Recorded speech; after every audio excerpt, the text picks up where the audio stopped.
가장 큰 죄. 이제 기독교 도덕이 다른 모든 도덕과 가장 뚜렷하게 구별되는 부분을 이야기하겠습니다. 이 세상 모든 사람이 자유로울 수 없는 악이 있습니다. 이 악은 다른 사람에게서 보이면 누구나 혐오하지만 기독교인을 제외하고는 자기에게 있다고 생각하는 사람이 거의 없는 악입니다. 저는 사람들이 자신이 성격이 나쁘다거나 여자나 술에 정신을 못 차린다거나 심지어 겁쟁이라고 인정하는 것은 들어보았습니다. 하지만 기독교인이 아닌 사람이 스스로 이 악을 고백하는 것을 들어본 적은 없는 것 같습니다. 동시에 기독교인이 아닌 사람 중에 다른 사람의 이 악에 조금이라도 관용을 베푸는 사람도 거의 만나보지 못했습니다.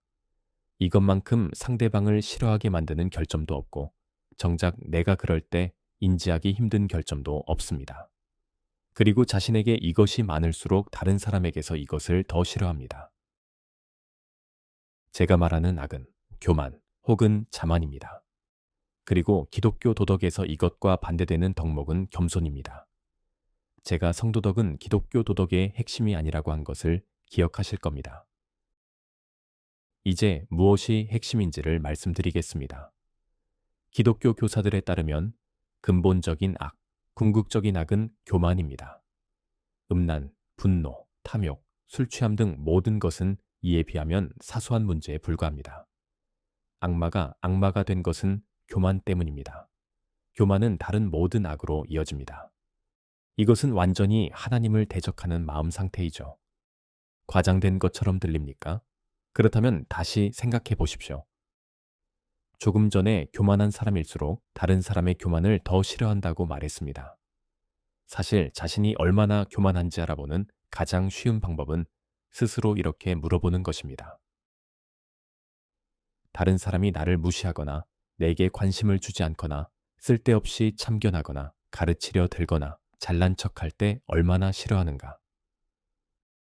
요점은 각 사람의 교만이 다른 모든 사람의 교만과 경쟁 관계에 있다는 것입니다. 내가 파티에서 주목받고 싶었기 때문에 다른 사람이 주목받는 것이 그렇게 짜증나는 것이죠. 같은 장사를 하는 사람끼리는 사이가 좋지 않다는 말이 있습니다.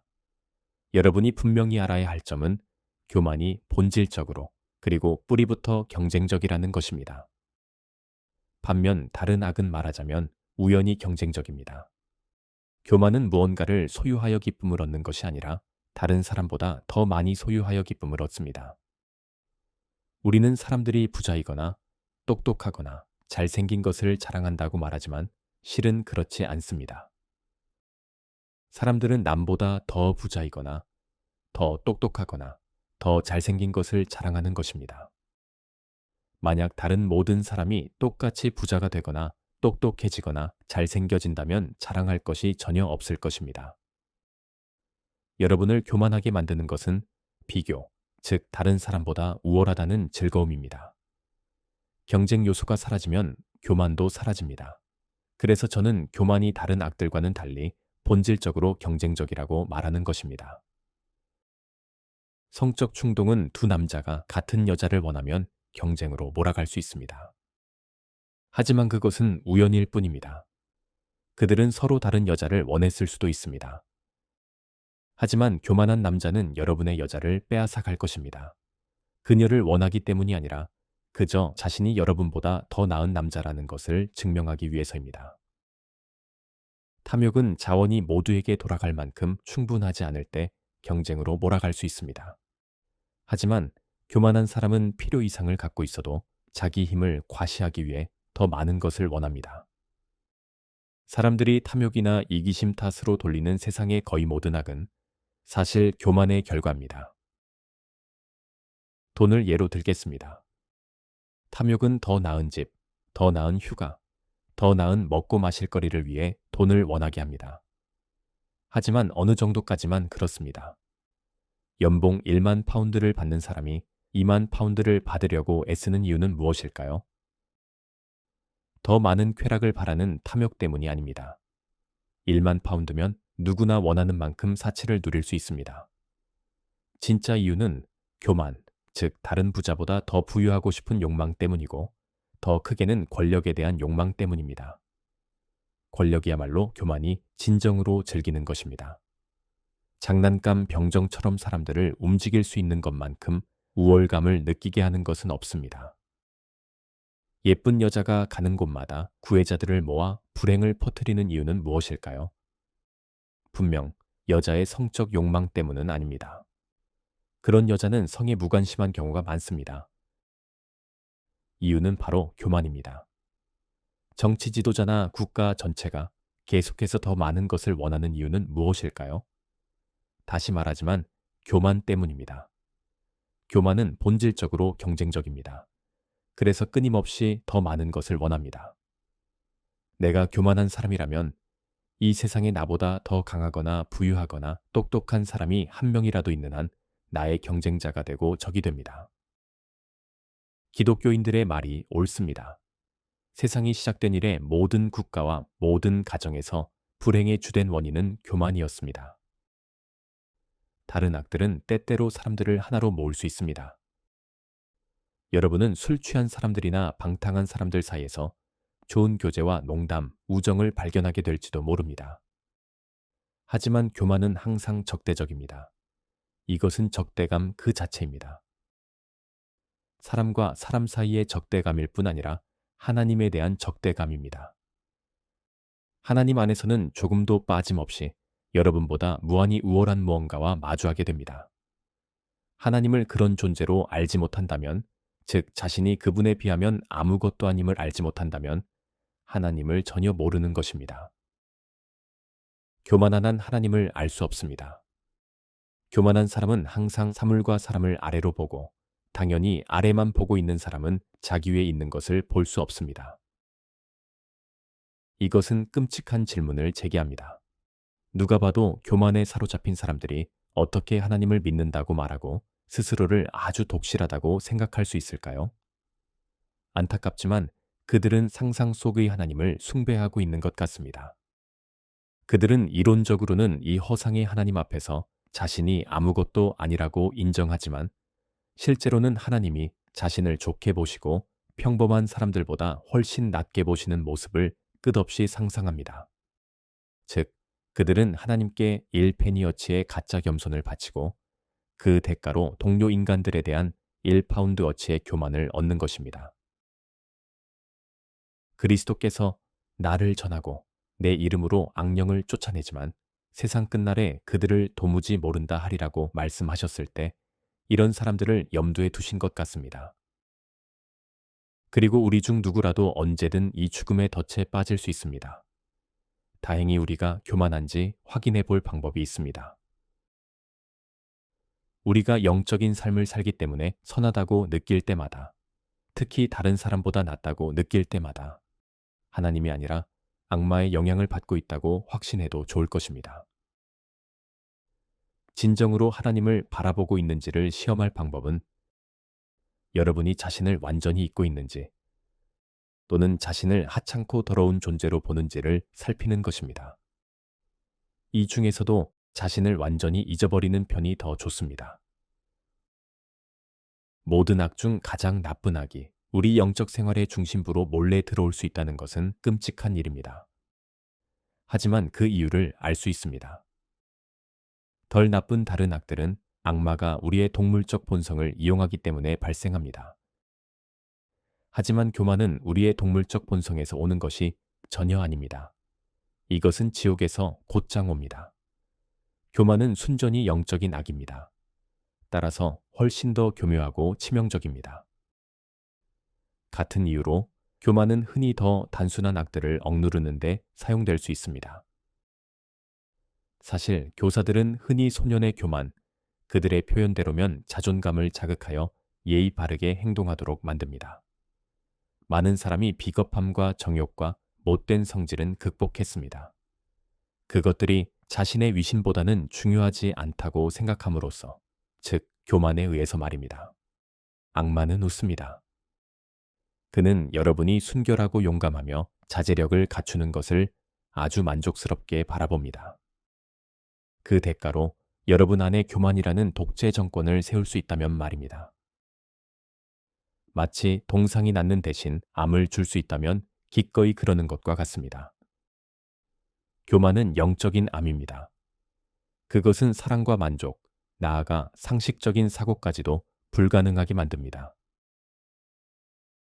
이 주제를 넘어가기 전에 몇 가지 오해를 방지해야 합니다. 첫째, 칭찬받을 때 생기는 기쁨은 교만이 아닙니다.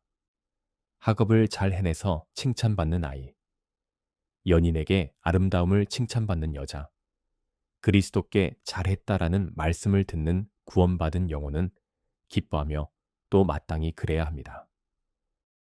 여기서 기쁨은 여러분의 모습에 있는 것이 아니라 여러분이 마땅히 기쁘게 해주고 싶었던 사람을 기쁘게 했다는 사실에 있습니다.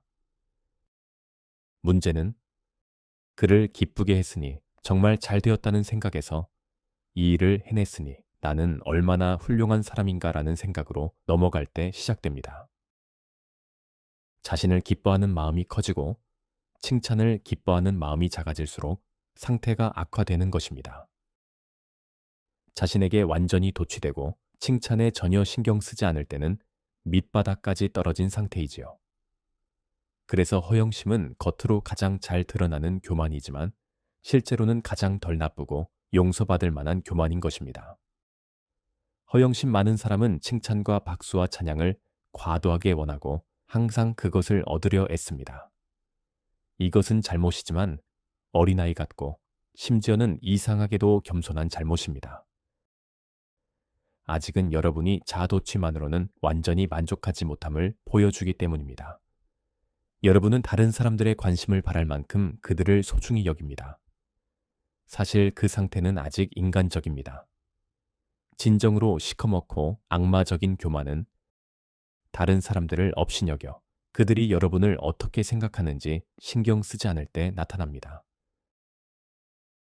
물론 올바른 이유로, 즉 하나님의 생각을 훨씬 중요하게 여겨 사람들이 우리를 어떻게 생각하는지 신경 쓰지 않는 것은 지극히 옳고 많은 경우 우리의 의무이기도 합니다. 하지만 교만한 사람은 다른 이유로 신경 쓰지 않습니다. 그는 왜 나는 저 어중이 떠중이들의 박수에 신경 써야 하는가? 그들의 생각은 가치가 없는데, 설령 가치가 있다고 해도 내가 처음 무도회에 간 여자아이처럼 칭찬에 기뻐서 얼굴을 붉힐 사람인가? 아니, 나는 성숙하고 어른스러운 사람이다. 내가 한 모든 일은 내 이상을 만족시키기 위해, 또는 나의 예술적 양심을 만족시키기 위해, 또는 우리 가문의 전통을 위해, 한마디로 내가 그런 사람이기 때문에 한 것이다. 군중이 좋아한다면 좋아하게 내버려 두자. 그들은 내게 아무것도 아니다라고 생각합니다. 진정으로 완전한 교만은 이렇게 허영심을 억제하는 역할을 할 수 있습니다. 조금 전에 말했듯 악마는 큰 죄를 줄 수 있다면 작은 죄는 얼마든지 치료해 주기 때문입니다. 우리는 허영심을 경계해야 하지만 허영심을 고치기 위해 교만을 불러들여서는 안 됩니다. 둘째, 영어로 우리는 아들이나 아버지, 출신 학교나 복무하는 연대를 자랑스러워한다고 말하는데 이런 의미의 자랑스러움이 죄인지 물을 수 있습니다. 저는 자랑스러워하다는 말의 정확한 의미에 따라 다르다고 생각합니다. 흔히 이런 경우 자랑스러워하다는 말은 따뜻한 마음으로 존경하다는 뜻입니다. 당연히 이런 존경은 죄와 거리가 멉니다. 하지만 훌륭한 아버지 때문에 또는 유명한 연대에 속해 있기 때문에 우쭐댄다는 뜻일 수도 있습니다. 이것은 분명히 잘못된 것입니다. 하지만 그렇다고 해도 오로지 자신을 자랑스러워하는 것보다는 낫습니다. 자신 이외의 무언가를 사랑하고 존경하는 것은 완전한 영적 파멸에서 한 걸음 물러난 것입니다. 비록 하나님보다 다른 것을 더 많이 사랑하고 존경하는 한 건강하지 못하겠지만 말입니다. 셋째, 우리는 하나님이 불쾌함을 느껴 교만을 금하신다거나 자신의 위신을 위해 겸손을 요구하신다고 생각해서는 안 됩니다. 마치 하나님 자신이 교만하신 것인 양 말입니다. 하나님은 자신의 위신에 대해 조금도 걱정하지 않으십니다. 요점은 이렇습니다. 하나님은 여러분이 그분을 알기를 원하시고 여러분에게 자신을 주고 싶어 하십니다. 그리고 하나님과 여러분은 너무나 다른 존재이기 때문에 여러분이 정말로 그분과 어떤 식으로든 접촉하게 된다면 실로 겸손해질 것입니다. 아주 기쁜 마음으로 겸손해지고 평생 여러분을 불안하고 불행하게 만든 자신의 위신에 대한 어리석은 생각들을 한 번에 모두 벗어던짐으로써 무한한 안도감을 느낄 것입니다. 이 순간을 맛볼 수 있도록 하나님은 여러분을 겸손하게 만들고자 하십니다. 우리 모두가 입고서 바보처럼 뽐내고 있는 어리석고추한 가장의상을 벗기려고 하십니다. 제가 조금 더 겸손했더라면 좋았겠습니다. 그랬다면 나를 봐, 나 참 괜찮지 않니? 하는 가식과 어세로 가득 찬 거짓자를 버릴 때, 즉 가장의상을 벗어던질 때 어떤 안도감과 위로를 누릴지 더 말할 수 있었을 것입니다. 잠시라도 이것에 가까워지는 것은 사막에서 냉수 한 잔을 마시는 것과 같습니다. 넷째, 정말 겸손한 사람을 만난다고 해서 그가 요즘 사람들이 겸손하다고 여기는 모습일 것이라고 생각하지 마십시오. 그는 항상 자신이 아무것도 아니라고 말하며 아첨 떠는 사람이 아닐 것입니다. 오히려 그를 만난다면 여러분의 말에 진정으로 관심 갖는 쾌활하고 똑똑한 사람이라는 생각만 들 것입니다. 여러분이 그를 좋아하지 않는다면 삶을 너무 쉽게 즐기는 것처럼 보여서 약간 질투하기 때문일 것입니다. 그는 겸손에 대해 생각하지 않을 것입니다. 즉, 자신에 대해 전혀 생각하지 않을 것입니다. 겸손하고 싶은 분이 있다면 제가 첫 단계를 알려드릴 수 있다고 생각합니다. 첫 단계는 바로 자신이 교만하다는 것을 깨닫는 것입니다. 이것은 상당히 중요한 단계이기도 합니다. 적어도 이 단계를 거치지 않고는 아무것도 할 수 없습니다. 자신이 교만하지 않다고 생각한다면 실은 아주 교만한 상태에 있는 것입니다.